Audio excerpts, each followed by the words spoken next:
How do you know when you're ready to ramp up the intensity of your workouts or increase the weight or loading of exercises in postpartum exercise? My name is Jessie Mundell. I'm a kinesiologist and prenatal and postnatal fitness specialist, and this is a question I get asked a lot. It can be a bit of a confusing thing to manage when you are getting back to exercise postpartum, whether it is early postpartum or later. So I want to give you a guideline that my pelvic floor physio, Gail Hume, here in Calgary, Alberta, speaks about, and it is the 3 Ps. So the 3 Ps are pain, peeing, and prolapse. So these are some things to keep in mind when you do start ramping up the intensity, adding weight back on. Once you are back into the swing of things, you have some good weeks or training phases under your belt. So number 1, pain. If you are noticing pain during a session or after an exercise session, that's definitely something to keep in mind. Not saying you need to scrap the workout or the exercise or the increased loading that you were doing, but I just want you to go back, try again, pay attention to your alignment, your form, and especially your breathing. So if you started to add back in chin-ups, for example, and you're feeling some low back pain after doing those chin-ups, I just want you to make sure that your alignment is really solid. So you were keeping your rib cage down, dropping the ribs, and that you were exhaling on exertion. So as you start to pull, you start your exhale breath, you're gonna feel the pelvic floor lift up, the abdominals engage, but you're not gonna flare your chest up towards the ceiling. You're gonna keep your ribs dropped. Just an example, something to keep in mind.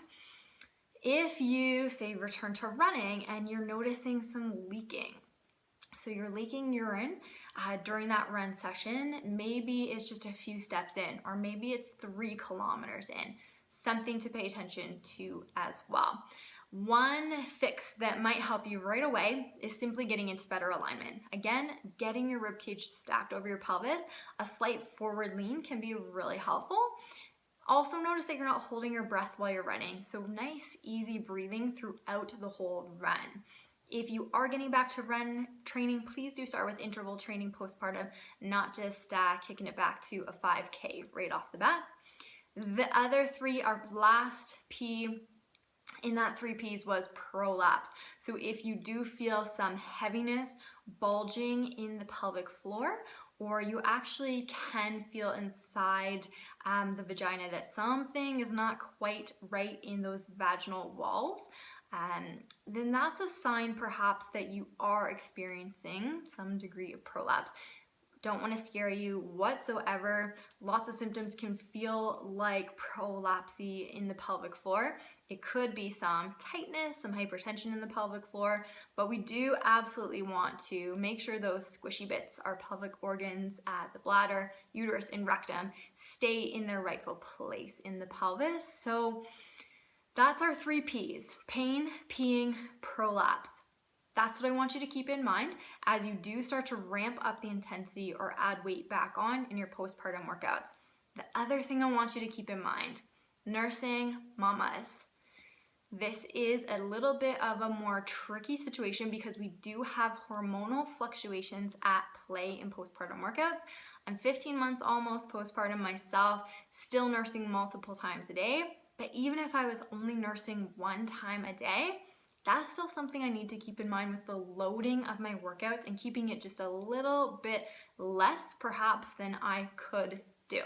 So should I versus could I? Something we need to keep in mind in postpartum exercise.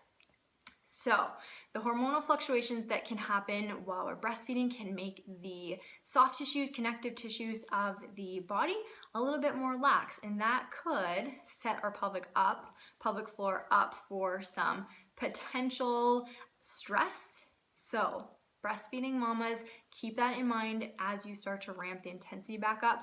Take it slow, keep the 3 Ps in mind, and just be mindful. So I hope that helps. That is my best guidelines for when you can start to push the envelope a little bit more in postpartum exercise training. Do remember to take it slow. Don't rush things whatsoever. Get a really strong foundation of core and pelvic floor support back under your belt, and you're gonna be just fine. So don't be scared, don't be worried in postpartum exercise. You absolutely will be able to get back to all the fun exercise you love to do if you take the core plus floor restoration approach. So good luck, mamas. Let me know if you need anything else.